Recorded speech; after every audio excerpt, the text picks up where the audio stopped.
As I stated in my last video a long time ago, football is beautiful. The NFL is a sport that every week brings drama and unending entertainment. The sports kind. But there was one week in particular that was so stupid, a week that made such little sense that the only bit of logic left seemed to slip out of Derek Carr's hands. December 9, 2018, Anno Domini. Week 14 in the NFL, the playoff picture was becoming more clear, and the AFC races were just starting to heat up. The Miami Dolphins were hosting the Patriots in December, which is bad news for Pats fans, as Brady was 1-5 all-time in Miami in December, and 7-9 in Miami total. Over in Kansas City, the 10-2 Chiefs were hosting the 7-5 Ravens, who held the 6th seed in the AFC going into the game. Okay, back to Miami. Tom Brady looked unstoppable out there, something you really couldn't say as often as we were used to. He threw for 358 yards, including a touchdown pass to Julian Edelman, which happened to be the pass that set the NFL record for touchdown tosses all time, including playoffs. He also threw other ones to Cordell Patterson and another to Rob Gronkowski. For the Dolphins, former Patriot Brandon Bolden decided to have a good game for the first time in his NFL career with 2 touchdown runs. One of them was this 54-yard run. It was his first rushing touchdown since 2014. The Patriots and Dolphins went back and forth and led to the Patriots getting a 2-point lead, and they had the ball with 4 and change to go. Back in KC, the Chiefs were playing a little slower than normal for 2018 standards, and they were only up by 7 at the half, 17-10. Later in the second half, 2 Lamar Jackson touchdown passes later, and the Ravens were up 24-17, putting themselves in position to stun the Chiefs, a team that had only lost that year to 2 very elite teams, the Patriots and the Rams.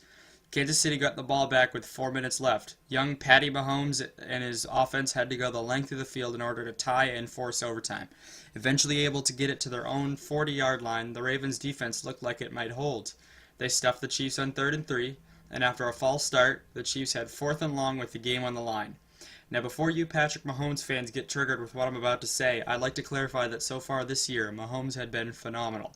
He had by far the league's strongest arm, and the Chiefs' offense really had a knack for creating big plays like this one in Foxborough in Week 6.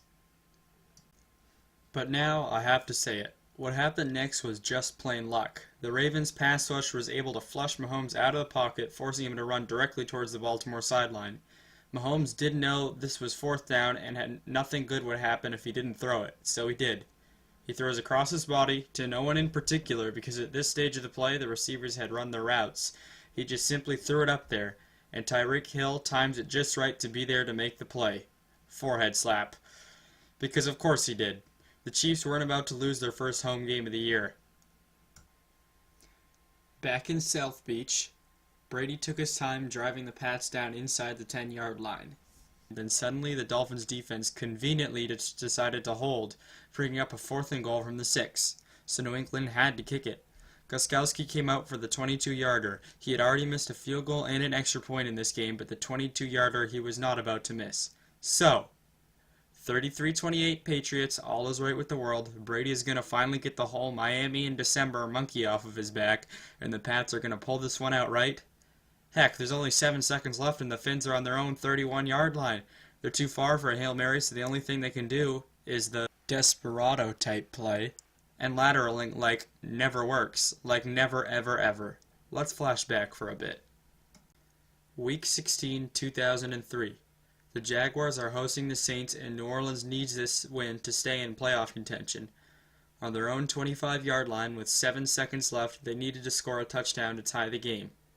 2 wideouts to the left, 1 to the right. From the shotgun, Brooks pumps, throws down the near sideline to Stallworth, and Stallworth tries to get away from some people and does to the 38-yard line. He needs a block. He needs a couple there. They're going to lateral the ball to Michael Lewis. Michael Lewis tries to stay alive. He'll lateral it to Deuce. Deuce needing help. He laterals across the field, and the Saints are going to take it in with Pathan. If this is legal, they've done it. No. Jerome Pathan diving into the end zone. They did it. This right here, ladies and gentlemen, was the last multilateral touchdown to ever work at the end of a game like this. And fun fact, it was the only time in NFL history that it worked. The Dolphins needed a whole lot more than the luck that Patrick Mahomes had. They needed a miracle.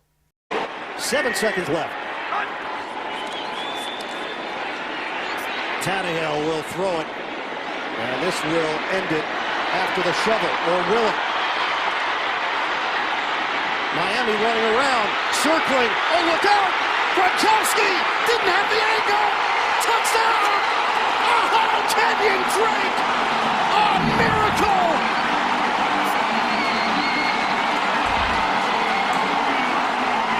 Wait. Didn't I just say that this type of play had only happened once before in NFL history? I did, didn't I? Well, make it a second time. The Patriots had a 99.8% chance of winning the game before this play. Turns out Miami was a good place to be if you were 0.2%. So with all the craziness that was happening in Miami at this time of the universe, the Chiefs were now deep in the Baltimore territory. But oh look, it seems as if the Ravens defense could still get away with a win if they could get a stop out here on 4th down, and there it went. It's 24-24. Kansas City tied it up. But wait, I tell you, Baltimore still has a chance of winning here. They could get in the best kicker in the league's range and kick a game winner. Look there, first down. Justin Tucker's warming that right leg of his, and there went that chance. Chiefs get a strip sack. Now they're already in field goal range for the kicker, who has a great season so far. Harrison Buttkicker. There we go. And somehow, someway, they're going to win this thing in regulation. Kick is wide of the mark, right. Oh, okay. So we have overtime in this riveting yet very, very hard to understand what the heck is going on type game. Chiefs won the toss. Now, okay, we get it. Now they're going to go the length of the field, score a touchdown, and they'll win. That would make sense. But the Baltimore defense doesn't choke this time, and they get an actual real-life NFL stop on 3rd down late in the game. Wow. Butt kicker really doesn't want to miss his 3rd field goal in the game, which he doesn't. Barely. So Ravens have life. Insert Lamar Jackson injury here, and out jogs who? Robert Griffin III. He hasn't seen a snap since Week 17, 2016, with, of course, the Cleveland Browns. Man, the football gods really need to stay off the bottle because the NFL has absolutely lost its mind in these 2 games alone. So good old RG3 hops off his couch and faces a 4th and 25. At this point, the Ravens' chances of converting here literally could not be lower. What a spot for Griffin to come into. As he heaves it down the field, and it's incomplete! And the Chiefs have won it! So, with 2 games where the wrong team won, why not make it a 3rd? Oakland, California, the 2-10 Raiders are hosting the 7-4-1 Steelers, who are fresh off a 2-game losing streak. Roethlisberger gets injured throwing a touchdown? Question mark? At the end of the first half, Steelers are up 14-10. So apparently, during the recess, Roethlisberger was cleared to play again in the second half. But head coach Mike Tomlin decided to leave out his Hall of Fame quarterback and play Josh Dobbs, saying that playing Roethlisberger at this point would have disrupted the flow of the game. It was then that I knew Mike Tomlin lost any bit of logical reasoning left in his brain. Anyway, the Raiders score to go up 17-14, then Big Ben, who has now returned, leads his team on a Big Ben-esque drive, and Pittsburgh seems to have righted the ship. They go up 21-17, so assuredly, I say to you, there's no flippin' way the Raiders can come back from this. They only have 1 timeout. Derek Carr has done about $300 worth of his $25 million due to be paid to him in 2018. So no way, right? I know. You know the answer to my last question there. I know that you know that I'm about to say wrong. So Derek Carr leads the Oakland Raiders on an 8-play, 75-yard touchdown drive to give Oakland a 24-21 lead over the Steel City.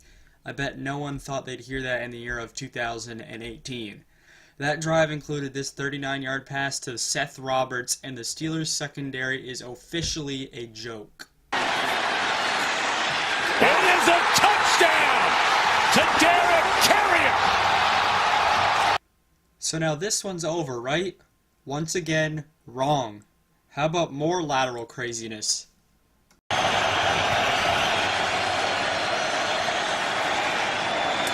there's a lateral. Smith-Schuster down the sideline to the 50, the 40, the 35, the 30, run out of bounds to the 20-yard line. It looks like it's all going to even out. Steelers catch a huge break, Juju Smith-Schuster goes off, and Pittsburgh is in Chris Boswell field goal range. I know these questions get old, but this one's headed to overtime, right? Good snap, go hold, and the kick is blocked, and the Raiders have beaten the Steelers.